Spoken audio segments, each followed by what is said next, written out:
and some seasonable temperatures today, but you'll notice with futurecasts, that's changing because we have some rain headed our way. We'll talk more about that in the forecast right ahead. Right now on News Channel 6 at 4, a plea from the family of a missing mother. They're calling on the public to assist with legal help. Plus, one local county is recovering from a weekend tornado. Why people who live there say they were caught off guard. And Augusta commissioners getting set to choose a permanent city administrator. We'll preview that vote as News Channel 6 at 4 starts now. Live from Television Park, this is WJBF News Channel 6 at 4.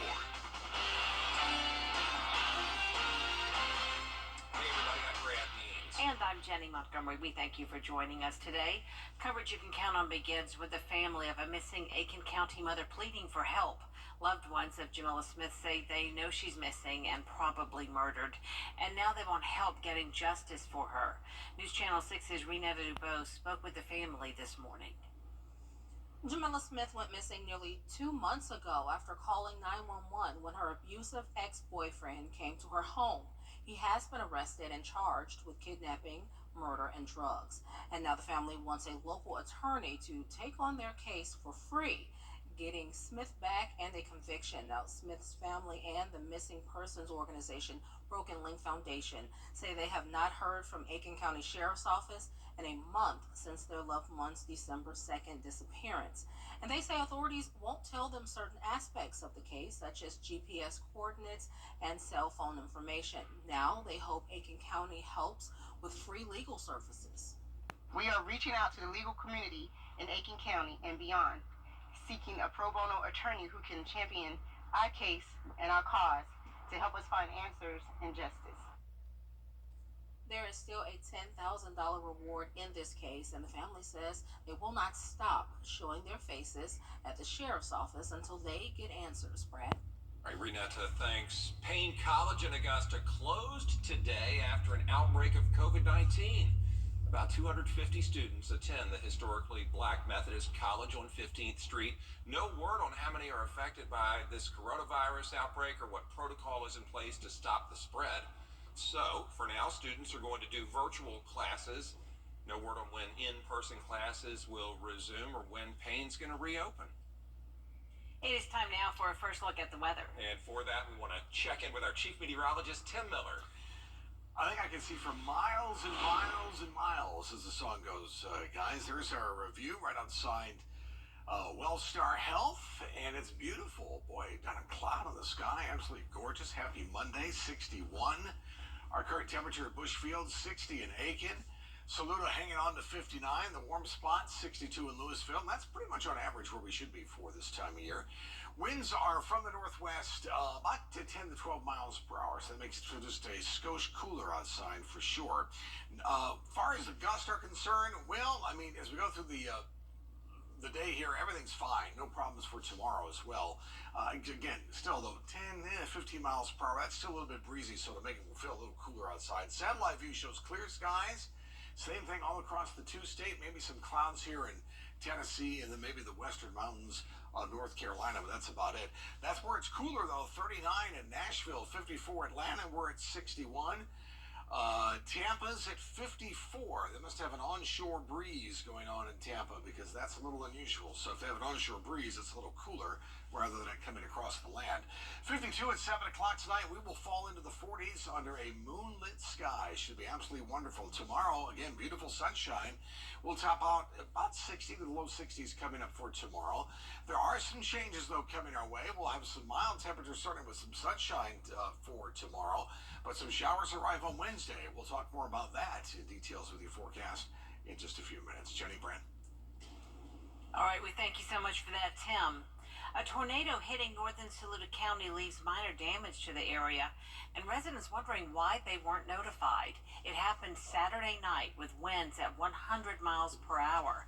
While the National Weather Service did track storms headed to the area, weather devices didn't quite pick up tornado signs.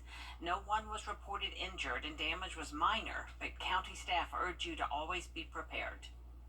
Anytime there's severe weather, be vigilant, be paying attention.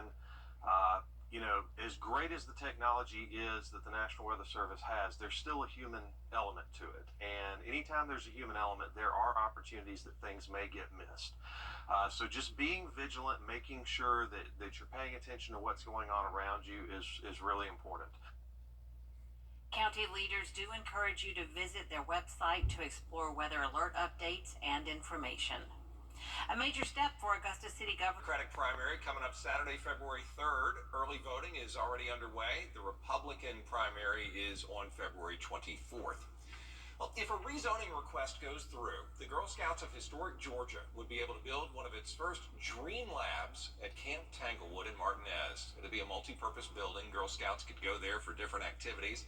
And the Scouts want the camp to be rezoned from residential to special, so they and other community members could get more use out of it. If the Columbia County Commission approves the rezoning, there's going to be a fundraising campaign. The Scouts hoping to bring in $1.5 million. We're doing a little bit every week here, every day and every week, and all that approval with the county is going to allow us, to go in and jump both hands and both feet in there and bring it together. The request goes to the Columbia County Planning Commission February 15th. A new parking deck is being built on the campus of Augusta University. A groundbreaking ceremony was held today on the Health Sciences campus. The new deck will provide more than 1,300 parking spaces. That's a 60% increase in parking capacity. University officials hope it will also help with congestion in nearby neighborhoods. Right now, we are parking most of our folks outside of the footprint of our health science campus. We only have about 1,500 spaces inside our footprint. And so by adding this new parking facility, we hope to bring most of our folks and our students who work or attend class on this campus inside. It makes it more convenient for them and also a little bit safer. Site preparations already underway. Construction is expected to wrap up by the spring of 2025. We've talked a lot about the annual point-in-time homeless count going on this month in our community. Tomorrow on Jenny, how that count is important for agencies that offer services to people who are experiencing homelessness. Gap Ministries is one of those groups, but they help many people who aren't homeless too. One way is through a new free laundry room families can use. A laundry room just seemed like a logical next step, and we have realized since our grand opening, which was December 4th, what a gift it has been to the community. Because I think one of the misconceptions about GAP is that we are homeless services, but really we're 20% homeless, 80% working poor. We'll hear more about GAP Ministries, plus the Augusta Junior players tell us about Ghost. And we've got all the details you need to know about the Augusta Camellia Show. That's tomorrow at 12:30 on Jenny. Parts of Laney Walker Boulevard in Augusta will continue to be closed until Friday. That's when CSX officials say the tracks and road on Laney Walker between 5th Street and New Savannah Road should be repaired. The road was damaged by 6 CSX cars going off the tracks last week. There were no tip-overs or leaks, and no one was injured. Drivers are encouraged to find alternate routes around the repair work.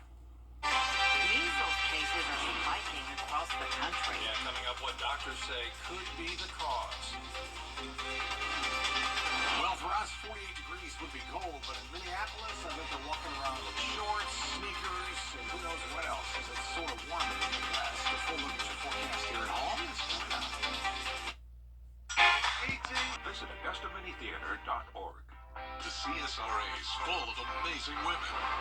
Women who inspire. Women who innovate. Women who lead. That's why News Channel 6 brings you Women to Watch. On the last Wednesday of each month, News Channel 6 recognizes local businesswomen who are making a positive impact in our community. To nominate someone, just visit WJBF.com/Women to Watch and fill out the entry form. The Centers for Disease Control is warning healthcare workers to be on the lookout for measles and 98 or visit AugustaMiniTheater.org. The CSRA is full of amazing women. Women who inspire. Women who innovate. Women who lead. That's Why News Channel 6 brings you Women to Watch. On the last Wednesday of each month, News Channel 6 recognizes local businesswomen who are making a positive impact in our community. To nominate someone, just visit WJBF.com/Women to Watch and fill out the entry form. The Centers for Disease Control is warning healthcare workers to be on the lookout for measles infections. Doctors say international travel and the decline in global vaccination rates could be to blame. Lauren Solik reports. Measles is the most contagious virus that we know of. So when we're seeing pockets of measles pop up, we already know how effective it is at spreading among unimmunized populations. So it really tells us that we need to up our vaccinations rates to stop the spread. The MMR vaccine protects people from measles, mumps, and rubella. Dr. Margot Free at Sanford Health says it's given to children around their first birthday and then again at 4 to 6 years of age. The MMR vaccine has been used for decades, has been given to hundreds of millions of children, and it's very safe and very effective. Symptoms of the measles include coughing, runny noses, and a red, splotchy rash. The rash is very characteristic. You can look that up online. The measles rash is quite recognizable. The tricky part about measles is that won't show up until day 3, 4, or 5. And so by that time, you've been sneezing and coughing for several days and have likely spread it to many other people. Free says that's why the vaccine is so important. It's an illness that can hide pretty easily in our populations, especially when we're unimmunized or underimmunized. The CDC says most of the infections involve children and teenagers who are not vaccinated against measles despite being eligible. And in recent weeks, dozens of cases of the measles have been reported in Pennsylvania, New Jersey, Delaware, Virginia, Washington, D.C., and in Georgia. We'll be right back. You can't always choose the... Now, your most accurate forecast with WJBF Live 5/6. Lovely temperatures into the 60s, 61 officially in the Garden City, 61 over at the Fort. Let's see, McCormick checking in at 62. What else do we have at 60s? Oh, Crawfordville at about 58 and Salute at 59. All in all, not a bad night. And temperatures, though, will get a little on the chilly side. As you notice, we're doing this downward trend here. We'll be into the low 30s coming up for tomorrow morning under clear skies. So bundle up off to work and school. We'll call it chilly overnight temps. Sunny, another beautiful day for tomorrow. Seasonal temperatures. Some showers come our way midweek. We'll warm up the temperatures for Thursday and Friday before we go right back down again for this weekend with a little cooler temperatures. And I stress the word cooler, not really a big cold snap per se. High pressure over Houston, Texas, the Bayou City, and this is all moving off towards the south and east very slowly, but we are under some high pressure that's really, really nice. That's going to keep us fairly seasonal for at least the next couple days. Not a cloud to be found all across the two-state. Futurecast, 11 o'clock tonight shows the clear skies, but watch this front and low that actually swings down from the north. This will increase clouds as we go through Tuesday and looks as though it may bring us some showers late to Tuesday night into Wednesday morning before this low goes over South Carolina and out to sea. That has a lot more moisture with it than I'm actually giving it credit for. So we'll have to wait and see how that plays out. Then high pressure moves in for Thursday and Friday. So let's jump ahead to Wednesday. So this is Wednesday morning, Thursday night, midnight. Notice the clouds and these little band of showers that move through. Heavier showers basically our northern part of our viewing area, not so much to the south. And then it sort of swings in and swings out, right? So then it goes off towards Columbia. And there's 7 o'clock Wednesday morning. I think we're in a mix of sunshine and clouds for the rest of the day, but we should be fine after that. Temperatures, 60 tomorrow, 60 on Wednesday, 62 Thursday, Friday at 64, so that's above average. And then another cold front comes in, and that will certainly lower the temperatures down as we get in towards the weekend, early part of next week. We'll have to watch early part of next week for some maybe even chillier temperatures. Notice overnight low temperatures sort of hang around the average of about 36, give or take either side of that over the next several days. Then as we look ahead, the 4th through the 8th of February, notice we have this little cold snap. We'll have to watch that cold snap because this is the time of year that when we get these systems developed and we have cold air in place, you never know. 32, the overnight low for tonight. 32 in Aiken, 30 in Saluda, 33 in Swainsboro. I'm not saying that's happening. I'm just saying that's something we have to watch. Tomorrow, 60 degrees, pretty much on average. Tomorrow would be just an absolutely beautiful day tomorrow with a bright sunshine. And then we'll continue this trend here. There's Groundhog's Day, larger than life on Friday. Saturday at 65. Notice we're 10 degrees cooler on Sunday. And again, we'll watch these little showers that come in by the end of the 10th day, but still, nonetheless, that's not too bad. No, not bad at all. Thanks, Tim. All righty. An update now to a story we brought you just a few moments ago in the newscast. Payne College is back open after temporarily closing due to a COVID-19 outbreak. Yeah, Tim and Jenny, college leaders tell us the campus was shut down this morning out of an abundance of caution, but again, Payne College back open. That's good. Coming up, tonight you have the perfect excuse for an impromptu family game night. We'll tell you why up next. 3 years ago. I'm Nikki Haley, and I approve this message.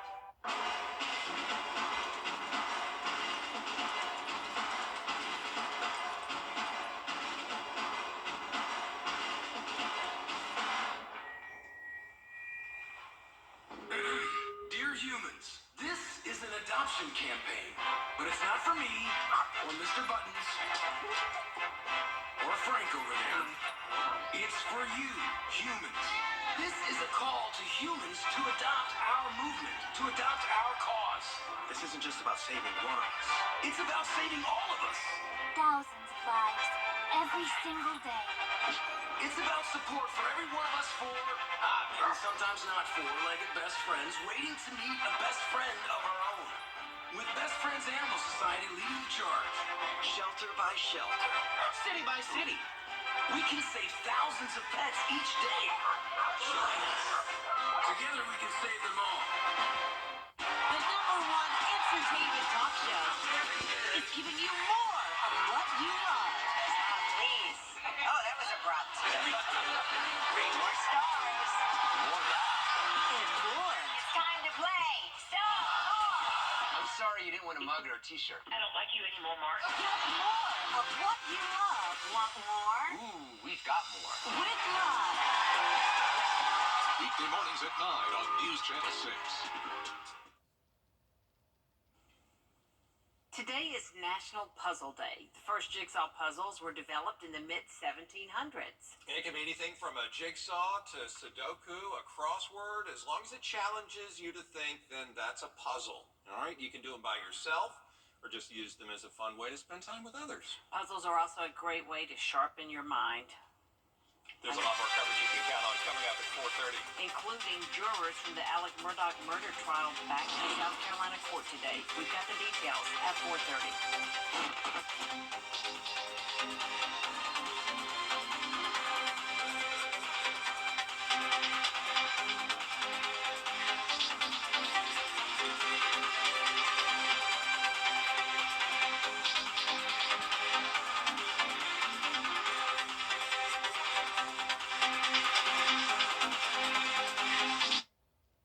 KCSRA, Mike Murphy.